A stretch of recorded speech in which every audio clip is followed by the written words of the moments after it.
Hello दोस्तों, आपका अपना यूट्यूब चैनल 10th बोर्ड में फिर से आप लोगों का स्वागत है। मैथ का प्रीवियस ईयर क्वेश्चन देखते हैं जो सभी एग्जाम में पूछे जाते हैं। एक 6 मीटर खंभे ऊंचे खंभे की छाया पृथ्वी पर 2√3 मीटर लंबी है, जो सूर्य का उन्नयन कोण क्या होगा।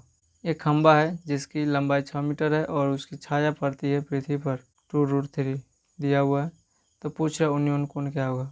उन्नयन कोण हम लोग मान लिया थीटा। हम कोण त्रिभुज बनेगा तो एक कोण 90 का होगा और बाकी दो कोण न्यून कोण होता है। तो न्यून कोण के सामने का भुजा क्या होता है, लंब, और लंब के सामने का भुजा होता है कर्ण।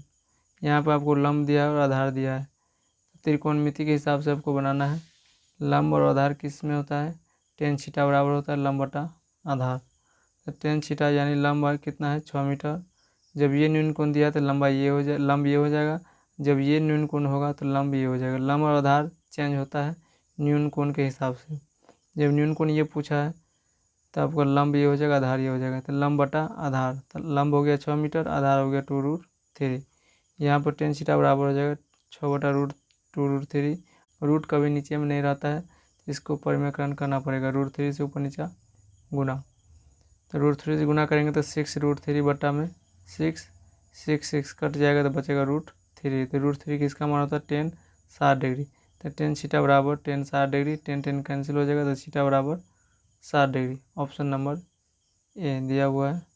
ये क्वेश्चन जो है सभी एग्जाम में पूछे जाते हैं, इसीलिए आप लोग अच्छे से वीडियो को देखिएगा। अगर पसंद आएगा तो लाइक कीजिएगा, शेयर कीजिएगा। चलिए देखते हैं अगला क्वेश्चन। क्वेश्चन नंबर अगला है 25। किसी बिंदु की y अक्ष से दूरी उस बिंदु का क्या कहलाता है। ऑप्शन दिया हुआ y निर्देशांक, x निर्देशांक, कोटि और y अक्ष। y अक्ष ये हुआ, ये x अक्ष हुआ।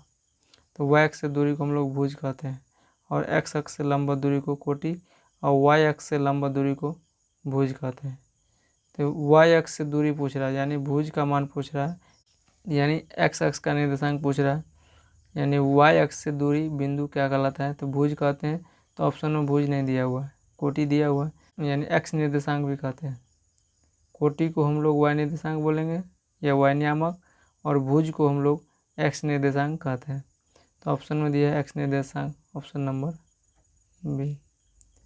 सिंपल है, याद रखिएगा कि x अक्ष से लंब दूरी को कोटि कहते हैं यानी y नियामक कहते हैं, और y अक्ष से लंब दूरी को भुज कहते हैं यानी x निर्देशांक कहते हैं या x नियामक कहते हैं। चलिए अगला क्वेश्चन देखते हैं।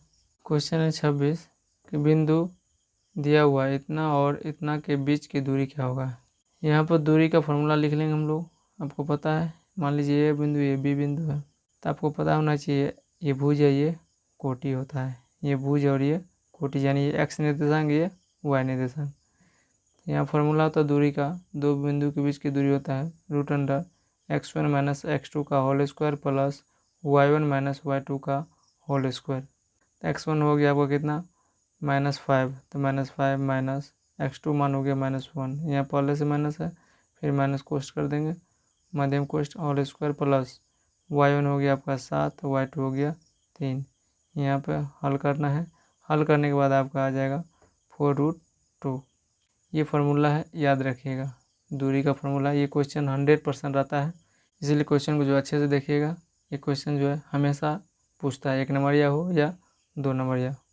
चलिए अगला क्वेश्चन देखते हैं। कार्तीय तल में स्थित किसी बिंदु 3 - 4 में कोटि का मान क्या होगा। x नियामक को भुज कहते हैं और y नियामक को कोटि, यानी x जो निर्देशांक है उसका मान होता है भुज और y निर्देशांक जो है उसका मान होता है कोटि। भुज कितना हुआ 3 और कोटि कितना है -4। यहाँ पर क्या पूछा है, कोटि, तो y निर्देशांक को कोटि कहते हैं, तो -4 ऑप्शन नंबर ए। यहाँ पर हम लिख दिए कोटि -4, भुज कितना हो गया 3। चलिए अगला क्वेश्चन देखते हैं। क्वेश्चन नंबर 28 है। बिंदु ए दिया हुआ है तथा बिंदु बी दिया हुआ है को मिलाने वाली रेखा का मध्य बिंदु क्या होगा। कह रहा है कि बिंदु जो दिया हुआ जो उसका मिलाने वाली रेखाखंड जो है ए और दो बिंदु मान लिए, इसको मिलाने वाली रेखाखंड का मध्य बिंदु का निर्देशांक पूछ रहा है यानी x और y। यहाँ पे जो है मध्य बिंदु का निर्देशांक होता है x1 + x2 का होल स्क्वायर और y1 + y2 का होल स्क्वायर। तो यहाँ हम लोग x का मान अलग से निकालें, x1 + x2 बटा 2, यहाँ पे y1 + y2 बटा 2। अलग अलग कर सकते हैं या एक साथ दोनों को मान लिख सकते हैं हम लोग। x1 हो गया 4, 6 4 10 बटा 2 हो गया 5, y1 प्लस y2, y1 हो गया आपका 5, y2 हो गया 5, 5 5 10/2 यानी 5। तो मध्य बिंदु का निर्देशांक हो गया 5 और 5, यानी x का मान 5, y का मान 5। अगर वीडियो आप लोग को अच्छा लगे तो लाइक करिएगा, शेयर करिएगा और सब्सक्राइब करिएगा। मिलेंगे नेक्स्ट वीडियो में। धन्यवाद।